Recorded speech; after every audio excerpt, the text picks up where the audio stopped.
Good afternoon. It's Sunshine Reports on Osrc Television. My name is Remy Allen. The Ondo State House of Assembly is holding a public hearing to discuss the 33 new council areas proposed by the state government. The public hearing is being held at the International Culture and Events Center, the Dome. The move is sequel to the submission of the Executive Bill on creation of the new local government development areas to the Assembly by Governor Oluwarotimi Akeredolu.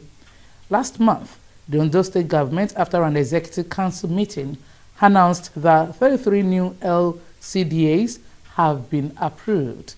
The State Commissioner for Justice, Sir Charles Titiloye, while speaking on the development, further disclosed that the proposed LCDAs will be sent to the House for legislative approval. The state currently has 18 local government areas. With the proposed 33 new LCDAs, the state now has 51 local councils. Ondo State is on track to become the first to take full control of its electricity governance, as the Nigerian Electricity Regulatory Commission (NERC) has communicated its readiness to cede electricity regulatory roles to the Ondo State Electricity Regulatory Bureau. This is pursuant to the provisions of the newly enacted Electricity Act 2023, which grants subnational governments the right to regulate electricity across all its value chain. At an engagement held with the Ondo State government in Abuja, the Nigerian Electricity Regulatory Commission promised to collaborate with Ondo State government to ensure a successful transition, with both parties also agreeing to quickly and meticulously conclude transition. The Ondo State team to the engagement was led by the Commissioner for Energy and Mineral Resources, Engineer Razak Obe.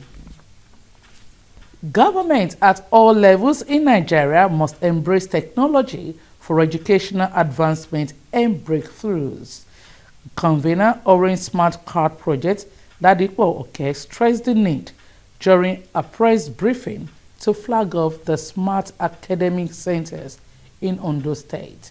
Joy Pius reports that 100 private schools as well as 100 public schools are expected to benefit from the project.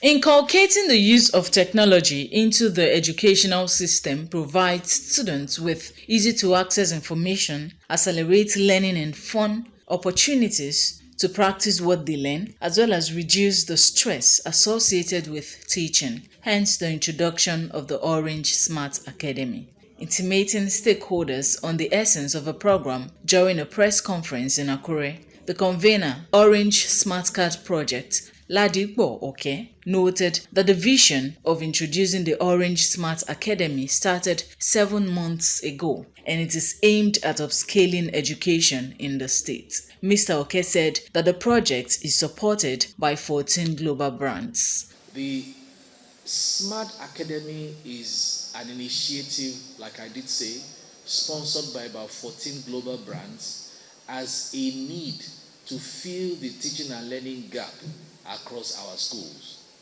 As you are quite aware, the failure rate in mathematics and English, most importantly, has been a major challenge in this country. For every 10 students that sit for WAEC, barely will you have up to 50 to 60% that do have complete credit in mathematics and English. And if a child is not well grounded in numeracy and literacy, then what are the chances of that child succeeding in whatever career he intends to venture into? So that was why we came up with the Smart Academy as an initiative to further deepen the penetration of technology into teaching and learning in our schools. It's an integration of technology, content, and resources designed using the best technology anywhere in the world to deliver interactive education to children from age 6 to 18, which is the primary and the secondary. The Commissioner for Education, Science and Technology, Mr. Femi Agagu, represented by the Director, Inspectorate and Quality Assurance in the Ministry, Olabanji Ogundele, said the move was in accordance with the education policy of the state government as encapsulated in the redeemed agenda. Following up on the readiness of government to partner relevant stakeholders prepared to move education forward in the state has keyed into this project. Chairman, National Association of Proprietors of Private Schools, Ondo State, Aderemi Martins, and others commended the initiative, saying it will enhance learning capabilities of the learners. When this method is being applied in the state, it's going to create more interest in the heart of the learners, by which they will have more interest in going to the school. They will love it the more. And once they love it, they create more interest. Then what the teachers will be teaching them, they will be able to comprehend. And with that, they will have better grade by the time they were being examined. Orange Smart program is a plus. It's a good one for the upliftment of our education in Ondo State. It's a program that will bring the best out of the students. It's a program that will even bring the best out of the teachers, because it will make them to work better. It gives the parents assurance that what they are paying for in the school, that they are getting it. The program is also introducing Orange Card for teachers to benefit and Orange Kolo, a platform that will aid easy payment of school fees. Joy Pius, Osrc News. It clearly appears that the military takeover in Niger may not be ending soonest, even as world powers and the economic community of West African states, ECOWAS, continue to explore economic and security clampdowns. But here in Nigeria, some businesses are currently feeling the brunt of the issues happening in Niger. Osrc's Zaid Aribisala spotlights this impact and what political strategists are calling for to end the military overthrow. The military takeover in the Niger Republic may be happening miles away from here in Ondo State, Akure, southwest Nigeria. But the brunt of the issues taking place right there in the Western African country is currently being felt right here at this gold market in the heart of Akure, the Ondo State capital, which serves as a major distribution network for many other mini markets in the locality. For over 40 years, Mr. Jimo Saka has been in the business of selling goats and its likes. But the towns in northern Nigeria with Niger Republic are regular business destinations. The problem they are having is that 90% of these goats come from Niger.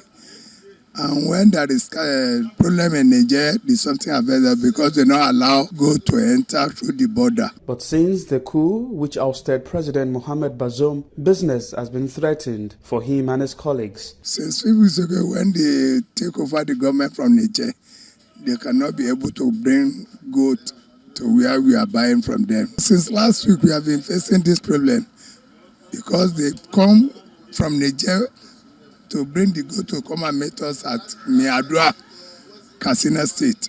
But when there is a problem there now, we cannot be able to see them to bring the goat. The lead we bring, even if they bring 10, 20 of us are on the 10. I've been to Niger even for the past 20, 25 years.